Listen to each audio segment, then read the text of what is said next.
Hours later, fire crews still on the scene of a fire in Lamont that destroyed a downtown business. Good evening, I'm Jackie Parks. And I'm Tim Callahan. 23 ABC's Carlos Cray is live at the Sabril Outlet Mall where firefighters just completed their investigation.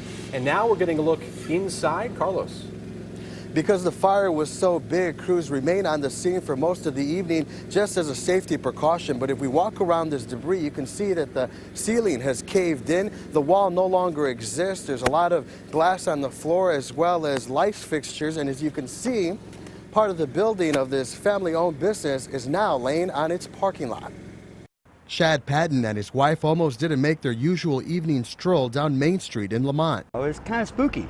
I mean, my wife was telling us right before we come through here that she didn't want to walk through there because it just scared her. What used to be a well-lit fabric store is no longer there. A fire destroyed the 8,000 square foot commercial complex, causing $200,000 worth of damage. It's pretty bad for any community to really have to go through something like this.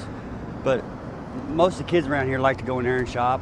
You know, it takes away from the kids. Heavy smoke and fire coming from the structure was seen from blocks away. We come up through here and the flames were shooting all the way over to the media, as bad as it was. The blaze inside the store was so big, Kern County firefighters requested additional engines. I've seen lots of fires, but the flames coming out of the front of that building the way they were so intense. It was like a giant flamethrower. Main Street, Bernard Avenue, and Hall Road were all closed as crews battled the fire. Due to fabric being a dense material, very heavy fuel load inside, once it catches, it can cause a very large fire of this circumstance. Once under control, firefighters were able to save about $600,000 worth of the property. It was a pretty intense fire for just having started. I don't know what causes a fire to get that involved so quickly.